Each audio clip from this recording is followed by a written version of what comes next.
மிக முக்கியமான நாள் இன்று. 1 மணிக்கு இன்னைக்கு மிகப்பெரிய பிரார்த்தனை. இந்த பிரார்த்தனையை இந்த மாதிரி மந்திரத்தை வைத்து செய்யும்போது அடுத்த 48வது நாட்களில் உங்களுக்கு நடக்க இருக்கும் ஒரு அற்புதம் என்ன தெரியுமா? சாயப்பாவை நம்புறவங்க மட்டும் இந்த பதிவை கேட்டா போதும். உங்களை தனிமைப்படுத்தினதுக்கு சாயப்பாவிற்கும் மிகப்பெரிய பங்கு ஒன்று உள்ளது. சாயப்பா தந்திரமும் செய்வார். அடுத்தவங்க காலில் விழுந்து கிடந்தது போதும், இனி அந்த நிலை உங்களுக்கு இருக்கக்கூடாதுன்னு சாயப்பா விரும்புகிறார். குழந்தை பாக்கியம் இல்லாதவருக்கு அடுத்த 48 நாட்களில் குழந்தை பாக்கியம் உண்டாகும். கடன் பிரச்சனைகளை சிக்கி தவிப்பவர்களுக்கு அடுத்த 48 நாட்களில் நல்ல வழி காட்டுவார். நோயாளிகளுக்கு ஆரோக்கியத்தை அடுத்த 48வது நாட்களில் வாரி வழங்குவார். சுருக்கமாக சொல்லணும்னா 7 ஜென்மத்தில் பிடித்த சாபம் இன்று 1 மணிக்கு முடிய போகுது. எல்லோரும் குளிச்சுட்டு 1 மணிக்கு நீங்கள் பிரார்த்தனையில் ஈடுபடுங்க. ஒவ்வொரு மனுஷனுக்கும் விதி என்பது உண்டு.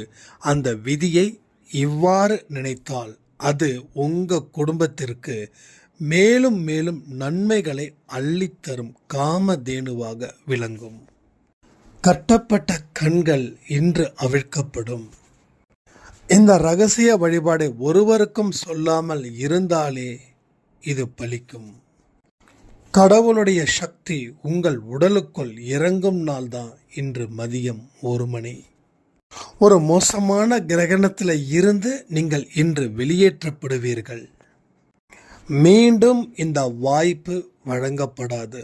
இன்று 1 மணியை நிச்சயமாக இந்த பிரார்த்தனையில் கலந்து கொண்டால் இதுவே கடைசி சொட்டு கண்ணீராக கூட இருக்கலாம். உங்கள் வாழ்க்கை மாற்றப்போகும் நாள் இன்று மதியம் 1 மணி என்பதை மறவாதீர்கள். ஓம் சாயிரா சாயிரா, ஓம் சாயிரா சாயிரா, ஓம் சாயிரா சாயிரா, அன்பே சாயிரா, பேரன்பே சாயிரா, அகிலம் தளிக்க ஆத்மா விழிக்க அனுதினம் சாயிரா, எங்கள் அன்பே சாயிரா.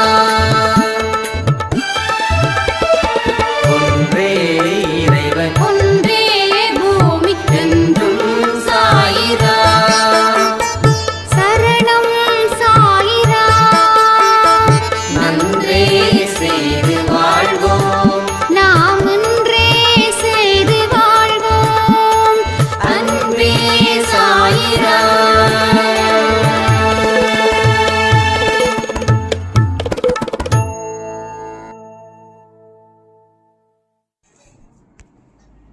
சாயிரா. என் உயிரின் உயிரானவர்களே, சாயப்பா உங்க வாழ்க்கையில என்ன செய்ய போறார் தெரியுமா? ஒரு பெரிய மேஜிக் நடத்த போறார். நீங்க இன்னைக்கு அன்பே சாய் ஆடியோவை கேட்கறதா இருக்கட்டும், பலருக்கு உதவிகள் செய்யறதா இருக்கட்டும், நீங்கள் பலமான பிரார்த்தனைகளை செய்வதாக இருக்கட்டும், எதற்காக? அவருடைய சக்தி, அவருடைய அருள், அவருடைய ஆசீர்வாதம் நமக்கு நிச்சயமாக கிடைக்கணும் அப்படின்றதுக்காக. ஏன்னா தனி மனுஷனால் சில விஷயத்தை போராட முடியும், சில விஷயத்தை அவனால் போராட முடியாது. ஏன்னா அவனோட பலம் அவ்வளவுதான். அப்போ கடவுளுடைய பலம் அவனுக்கு இருந்தால் மட்டும்தான் அவன் எதிர்த்து போராடி அந்த வெற்றியை பெற முடியும். இப்போ நாம் தோல்வி பயத்தில் இருக்கோன்னு வச்சுக்கோங்களேன். இந்த தோல்வியை நினைச்சே தான் நம்ம பிரார்த்தனை பண்ணுறோம். மீண்டும் ஒரு தோல்வி வரக்கூடாதுன்னு பண்ணதுக்காக தான் நிறைய மனுஷங்களுக்கு உதவிகள் பண்ணுறோம். நல்லதை செய்கிறோம், நல்லதை நினைக்கிறோம். ஆனாலும் நமக்கு அங்கங்கே ஒரு சில இடத்துல ஸ்ட்ரக் ஆகுது. நிறைய பேர் என்கிட்ட சொல்கிறது என்னென்னா, எல்லாமே கரெக்டாக இருக்குங்க, ஆனால் பிரச்சனை தீரல. ஸோ இப்போ பிரச்சனையை தீர்க்கணும் அப்படின்ற தாட்டு உங்களுக்கு இருக்குது. கடவுள் நம்மக்கிட்ட என்ன எதிர்பார்க்குறாரு தெரியுமா? ஆழ்ந்த நம்பிக்கை, டீப் கான்ஃபிடென்ட்.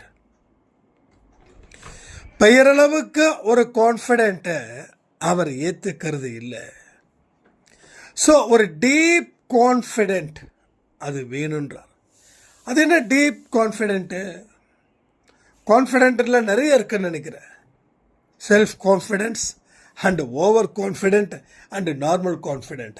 ஆனால் இங்கே அன்பே சாயில் இருக்கிறவங்களுக்கு ஒரு வித டீப் கான்ஃபிடென்ட் வேணும். அப்போது உங்கள் வாழ்க்கையில் சில பிரச்சனைகள் இருக்குதுன்னு நீங்கள் கடவுள்கிட்ட முறையிடுறீங்க. அந்த பிரச்சனைகளை தீர்ப்பதற்கு ஒரே ஒரு மருந்து சொல்லட்டுமா? இன்னையில் இருந்து அதை ஃபாலோ பண்ணுறீங்களா?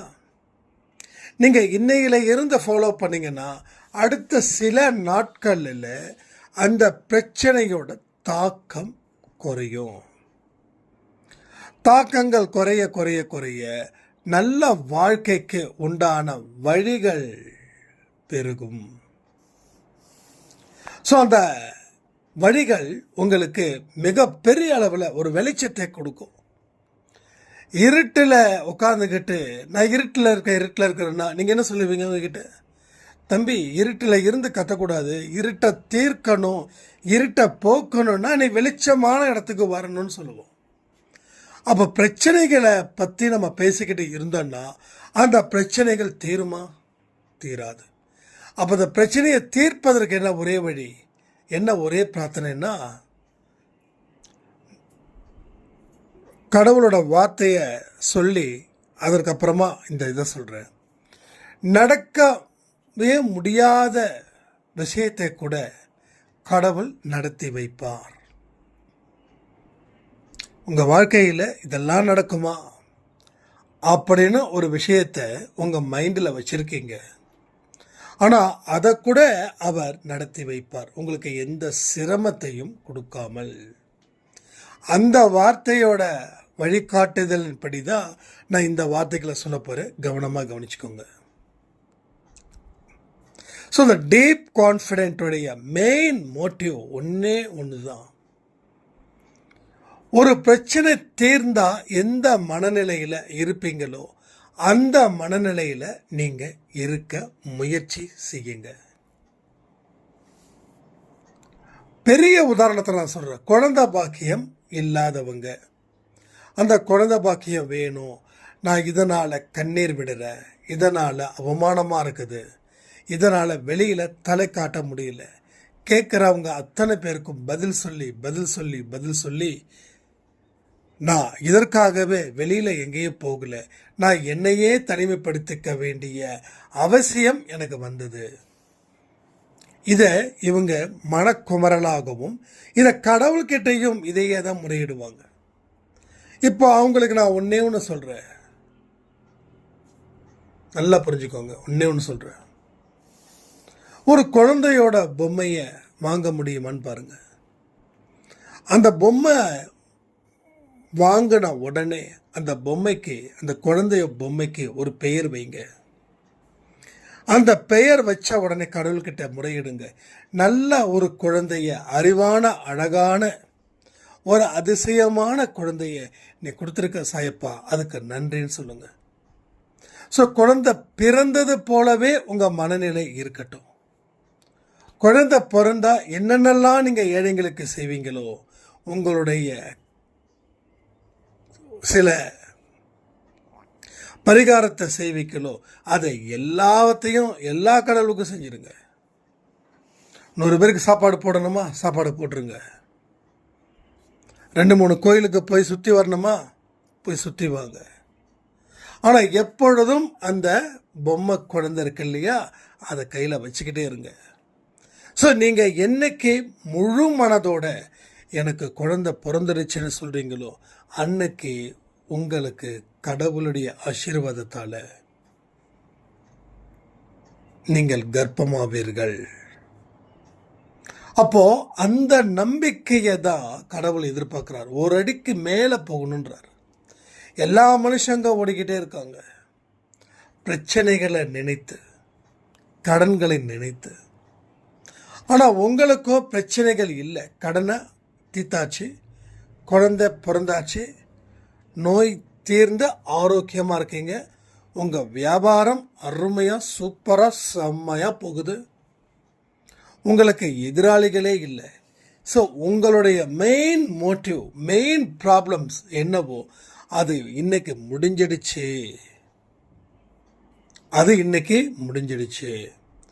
அந்த மனநிலையில் நீங்கள் இருந்து அவரை வழிபடணும். அந்த மனநிலையில் நீங்கள் இருந்து ஏழைங்களுக்கு உதவிகள் செய்யணும். அந்த மனநிலையில் நீங்கள் என்றைக்குமே 24 மணி நேரமும் இருக்கணும். ஆனால் இதை ஒருவருக்கும் சொல்லக்கூடாது, இதை யாருக்கும் சொல்லக்கூடாது. ஏன்னா யாருக்காவது சொன்னால் உடனே நம்ம ஆட்களுக்கு என்ன தெரியுமா, ஒரு மாதிரி கேலி கிண்டல். ஏன்னா இதுதான் தெரியும் உங்களுக்கு.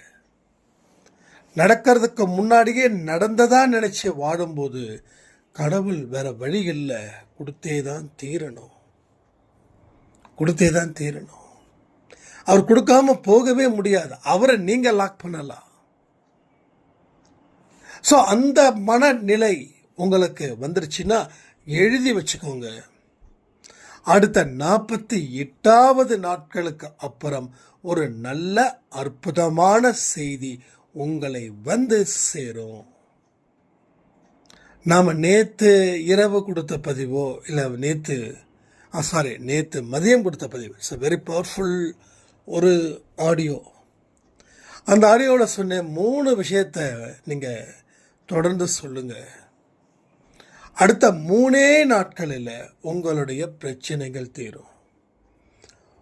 1.5 வருஷமாக பிரிந்த தம்பதி அந்த மன்னிப்பை அந்த அம்மா கேட்டதுக்கப்புறம் அந்த கணவர் அவங்கள தேடி வந்து என்னை மன்னிச்சிடு, இன்னும் 1 வாரத்தில் நான் கூட வாழ ஆரம்பிச்சிடுவேன், எனக்கு சில பிக்கல் புடுங்கல் எல்லாம் இருக்குது, அதை எல்லாம் முடிச்சுட்டு வந்துடுவேன், நீ இல்லைன்னா நான் உயிர் வாழ முடியாதுன்னு சொல்லி அழுதுட்டு போயிருக்கிறாங்க. நான் சொன்னது 3 நாளில் அற்புதம் நடக்குதுன்னு. ஆனால் அவங்களுக்கு 3 மணி நேரத்தில் அந்த அற்புதம் நடந்தது. இதுதான் சாயப்பாவுடைய பலம். ஸோ இங்கே நிறைய பேருக்கு பிரச்சனைகள் இருக்கட்டும். பிரச்சனைகள் இல்லாத மனுஷனே இல்லை. அந்த பிரச்சனைகளை அவன் எப்படி எதிர்கொள்கிறான், அவன் எப்படி அதில் இருந்து மீண்டு வருகிறான்றத இந்த உலகம் கவனிக்குது. உங்களை யாரும் கவனிக்கலன்னு மட்டும் நினைக்காதீங்க. உங்களை எல்லோரும் கவனிக்கிறாங்க. நீங்கள் விழணும்னு நினைக்கிறாங்க. விழுந்த இடத்துல விழுந்ததாகவே இருங்க. ஆனால் அவங்களுக்கு தெரியக்கூடாது விழுந்த இடத்துல நீங்கள் எழுந்திருச்சு ஆக்கப்பூர்வமான செயல்களை நீங்கள் செய்கிறீங்கன்னு அவங்களுக்கு தெரியக்கூடாது. வாழ்க்கையில் பயமும் பதட்டமும் இருக்கிறவன் எவனுக்கோ அவனுக்கு தெய்வத்துடைய அருள் இருந்தும் அவன் வாழ்க்கையை வாழ முடியாது. ஸோ தெய்வத்தோட அருள் இருந்தால் கூட அவனுக்கு பயமும் இருந்துச்சு, பதட்டமும் இருந்துச்சு, எதிர்மறை எண்ணங்கள் இருந்துச்சுன்னா அதை பயன்படுத்த முடியாது. கடவுள் ஒரு சக்தியை உங்ககிட்ட கொடுக்குறாரு. அந்த சக்தியை நீங்கள் பயன்படுத்தினாதான் அந்த சக்தி வேலை செய்யும். கடவுள் கொடுத்த சக்தியை ஒரு ஒதுக்குப்புறமாக வச்சுட்டு நாம் அந்த சக்தியை பயன்படுத்தலை அப்படின்னா வாழ்க்கை எப்படி இருக்கும்? ஸோ இப்படித்தான் நிறைய மனுஷங்க இதைத்தான் செய்கிறாங்க. இப்படிப்பட்ட ஒரு சூழ்நிலையை தான் உருவாக்குறாங்க, அதில் வாழ்ந்துட்டாங்க, பழகிட்டாங்க. ஸோ அந்த நிலை உங்களுக்கு வரக்கூடாது. ஸோ அவர் ஒரு மேஜிக்கை செஞ்சே தீரணுன்றது நான் ரொம்ப தெளிவாக இருக்கேன். ஸோ அடுத்த 48 நாள் உங்களுக்கு மேஜிக். ஸோ அந்த 48 நாட்கள் வரைக்கும் உங்களுக்கு எல்லா பிரச்சனைகளும் தீர்க்கப்பட்டது. உங்கள் கடன்கள் அடைக்கப்பட்டது. குழந்தை இல்லாதவர்களுக்கு குழந்தை பிறந்தாச்சு. நோயோடு இருக்கிறவங்களுக்கு ஆரோக்கியம் வந்துடுச்சுன்னு இந்த மனநிலையில் நீங்கள் இருந்து செயல்படணும். இதுதான் இன்னைக்கு 12 மணிக்கு நாம் செய்யக்கூடிய பயிற்சி. ஸோ நாம் இன்னும் பலமாகணும், இன்னும் உணர்வு பூர்வமாக நாம் போராடணும். எதுக்கு? முன்னேறுவதற்கு. சும்மா கீழே இறங்கிடக்கூடாது. மற்றவங்க நம்மளை கேவலமாக பேசுகிற அளவுக்கு நம்ம ஒரு வாழ்க்கையை வாழணும். சிந்திக்க வேண்டாமா? நம்மளை ஒருத்தன் கேவலமாக பேசுகிறான்னா அவனாலேயே ஒரு வாழ்க்கையை வாழ முடியும்னு ஒரு விதி இருக்கும்போது நமக்கு அந்த விதி இருக்காதா?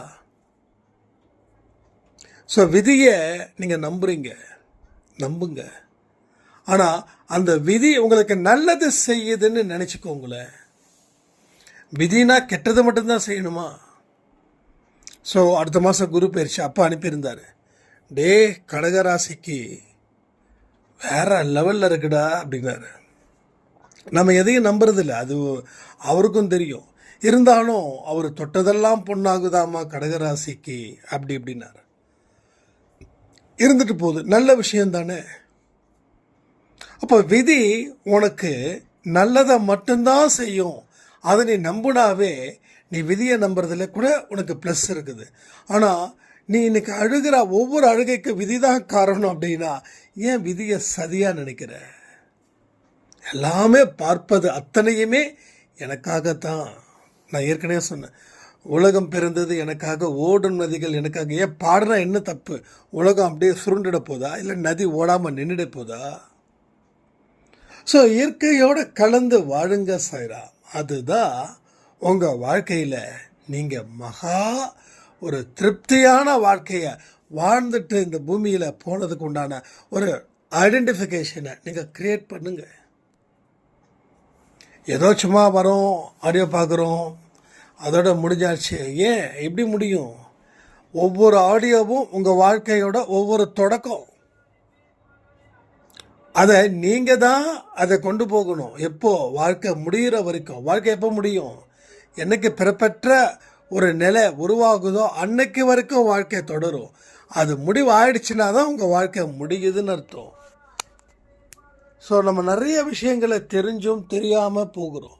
கண்டு கொள்ளாமல் செய்யக்கூடிய ஒரு விஷயமும் உங்கள் வாழ்க்கையில் பேராபத்தை ஏற்படுத்துது, இல்லை ஒரு மோசமான சூழ்நிலையை அது ஏற்படுத்துது. ஸோ இன்னைக்கு கமெண்ட்டில் நீங்கள் உடனே பண்ணுங்கள். இன்றைக்கும் அந்த 1 o'clock பிரார்த்தனை இருக்குது. நாம் சொன்னோம் நேற்று நைட்டு ஏதாவது ஹிண்ட் இருக்குமா? ஹிண்ட்டு இல்லை. ஆனால் இன்றைக்கி ஹிண்ட் இருக்குது. இன்றைக்கி என்ன? என்னோடய பிரச்சனை இன்றைக்கி தெரியுது, உங்கள் பிரச்சனை தெரியுது. அந்த 1 மணிக்கு யாராருக்கு என்ன ப்ரைமரி எல்லாத்தையும் கொண்டு வர வேண்டாம் தயவுசெய்து. உங்களுக்கு 10 பிரச்சனை இருக்குதுன்னா அந்த 10 ப்ராப்ளத்தில் எது முதன்மை ப்ராப்ளமோ அதுதான் இன்னைக்கு சரியாக போகுது. 1 மணிக்கு நீங்கள் வைக்கக்கூடிய பிரார்த்தனையின் மூலமாகத்தான் அந்த பிரார்த்தனை நிறைவேறப் போகிறது. இப்போ 1 மணிக்கு நாம் தயாராக இருக்கணும். அப்போ அதுக்கு முன்னாடி இந்த பதிவை கேட்கணும். அந்த முன்னாடி பதிவை கேட்டால் தான் 1 மணிக்கு நீங்கள் கம்பீரமாக உட்காந்து பேச முடியும். ஸோ எங்களுக்கு எது ப்ரைமரியாக இருக்கோ அதை எடுத்துக்கோங்க. என்ன தேவை? கடனை முதல்ல அடைச்சிட்டா ஆரோக்கியம் பெருகும், ரைட்டா? ஏன்னா மனசு தான் எல்லாத்துக்கும் காரணம். நானும் உங்களுக்கு ஹிண்ட்டே கொடுக்குறேன். எனக்கு கடன் ஜாஸ்தி இருக்குது, என்னோடய நோயும் ரொம்ப தீவிரமாக இருக்குதுன்னா ஒன்று கடனை அடைச்சாச்சுன்னு நம்புங்க. நோயில் 10 நோயில் 5 நோய் வெளில போயிடும், மீது 5 நோய் இருக்கும். அந்த 5 நோய் நம்ம சரி பண்ணிக்கலாம். 10 இருக்கிற இடத்துல 5 போயிடுச்சுன்னா உங்களுக்கு எவ்வளோ பெரிய ரிலாக்ஸ். கொஞ்சம் பார்த்தீங்களா? சரி, மற்றவங்க மூலமாக செஞ்சுக்கலாமா? எஸ். உங்கள் கணவர் குடிக்கிறாரா? அவர் இன்று குடியை நிறுத்திவிட்டார் சாயப்பாவுடைய ஆசீர்வாதத்தால் அப்படின்னு நினச்சி ப்ரே பண்ணுங்க. இந்த 48 நாள் அவர் உங்கள் முன்னாடி குடிச்சிருந்தாலும் உங்களை தாக்குனாலும், அதாவது மனதளவுலையோ இல்லை உடல் அளவுலையோ தாக்குனாலும் நீங்கள் அவர் குடித்ததால் தாக்குனான்னு நினைக்க வேண்டாம். என்னுடைய வேண்டுதல் இன்று நிறைவேறப்பட்டது. அதை 48 நாட்கள் கொண்டு போகிறது தான் உங்கள் இது. அந்த 48 நாட்களில் நீங்கள் கொண்டு போயிட்டீங்கன்னா இப்போ நாம் எதை கற்பனை பண்ணமோ அது நிஜமாக நடக்கும். நான் கற்பனையில் பேசுகிறேன்னு யாராவது நினச்சிங்கன்னா அந்த எண்ணத்தை தயவு செய்து மாற்றிடுங்க. நான் பேசுகிறது உங்களுக்காக. உங்கள் கர்மாக்களை அழிஞ்சு நீங்கள் நல்ல நிலையில் வாழணுன்றதுக்காகத்தான் நான் இன்னைக்கு பேசுகிறேன். காலையில் ஒரு சாய்ராம் சொன்னாங்க, வெற்றி நிச்சயம் சாயும் சத்தியம் வந்தால் தான் நல்லா இருக்கும்னு. அவங்க சொன்ன உடனே நான் ஆடியோ அனுப்பிட்டேன். அது எடிட்டிங்கில் வந்து சின்ன ப்ராப்ளம். அது விஷ்ணு சாய்ராமுடைய பேச்சு இருக்குன்னு நினைக்கிறேன். அதில் பின்னாடி நம்ம அன்பே சாய் ஃபோட்டோ ஓட்டுறதால ஃபோட்டோ எடுக்கும்போது அந்த லேமினேஷனில் சம் கிளார் வருது. அது ஃபோட்டோவில் முழுசாக வந்து அந்த கிளாரிட்டி கிடைக்க மாட்டேங்குது. அதை பேசிகிட்டு இருக்கும்போது தான் அவர் காலைல எழுந்திரிச்ச உடனே அதை பண்ணணும் இதை பண்ணணும், அதுக்கு பின்னாடி ஒரு பிளாக் ஸ்க்ரீன் போட்டால் தான் அந்த பர்ஃபெக்டாக நம்ம அன்பே சாயப்பாவை ஃபோட்டோ எடுக்க முடியும் அப்படின்னா. ஸோ உங்களுடைய ஒரு சின்ன சின்ன விஷயங்கள் எதுவாக இருந்தாலும் அதை நான் சரி பண்ணுறேன். ஏன் சொல்லுங்கள், நம்ம வாழ்க்கை ரொம்ப சிறப்பாக இருக்கணும். இருக்கக்கூடிய பிரச்சனைகளில் இருந்து நாம் மீண்டு வரணும்னு சொல்லி தான். ஸோ இதை எல்லாத்தையும் மனசில் வைங்க. வாழ்க்கைக்கு தேவையான விஷயத்தை தயவு செய்து ஒதுக்கிடாதீங்க. உங்கள் கூட என்றைக்குமே இந்த அன்பே சாய் குடும்பம் இருக்கும். நீங்கள் தனித்து விடப்படவில்லை. ஏன் தனித்து விடப்பட்டீர்கள் என்றால் வாழ்க்கையில் நீங்கள் உங்கள் பலத்தை நீங்கள் தெரிஞ்சுக்கத்தான் உங்களை கடவுள் தனித்து விடப்பட்டிருக்கிறார். கூட்டமாக சேர்ந்தால் தெரியாது. நீங்கள் தனிச்சு நின்று பாருங்கள், அப்போ தெரியும் நம்ம பலம் எப்படின்னு. அது ரொம்ப நல்லது. அனலைஸ் பண்ணுறது ரொம்ப ரொம்ப ரொம்ப சூப்பர். 10 பேரோடு இருக்கும்போது நம்ம பலம் தெரியாது. 10 பேர் சண்டை போடுறாங்கன்னா அதில் வெற்றி அணிச்சிட்டாங்கன்னா அந்த 10 பேருக்கும் அது பொருந்தும். இல்லை யார் பலசாலின்னு தெரியாது. ஆனால் ஒருத்தன் சண்டை போட்டான் அப்படின்னா அவனோட பலம் அவனுக்கும் தெரியும், அந்த ஊர் உலகத்துக்கும் தெரியும். ஸோ தைரியம் இருக்கிறவன் தனியாக நின்று போராடுவான். தைரியம் இல்லாதவன் 10 பேரை வச்சுக்கிட்டு போராடுவான். நாம் 10 பேரை வச்சுக்கிட்டு போராடுற அளவுக்கு நாம் முதுகெலும்பு இல்லாத கோழைகள் இல்லை. நம்ம தைரியமானவர்கள், வீரமானவர்கள். ஸோ போராடுவோம். தோல்வியை பற்றி நாம் ஏன் சிந்திக்கணும்? வெற்றியை பெற்றாச்சு நினச்சி போராடி பாருங்களேன், தோல்வி கூட வெற்றியாக மாறும். ஸோ சில நேரத்தில் நம்ப முடியாத அதிசயத்தை அவர் செய்வார்ன்ற நம்பிக்கையின் அடிப்படையில் அந்த வார்த்தை சொல்கிற. தனியாக நின்று ஜெயிக்கவும் முடியும். தனியாக நின்று ஜெயிச்சிட்டா வரலாறு. ஆனால் தனியாக நின்று தோத்துட்டா அது உனக்கு மிகப்பெரிய படிப்பு. ஸோ படிப்பும் முக்கியம், வெற்றியும் முக்கியம். படிக்கும்போது இன்னும் ஸ்ட்ராங் ஃபவுண்டேஷனை நம்ம க்ரியேட் பண்ண முடியும். அதனால் தனித்து விடப்படவில்லை. உங்களோட பலத்தை தெரிந்து கொள்ள கடவுளால் செய்த தந்திரம்தான் இதுன்னு சொல்லி இந்த பதிவை நான் முடிக்கிறேன். ஜெய் சாய்ராம்.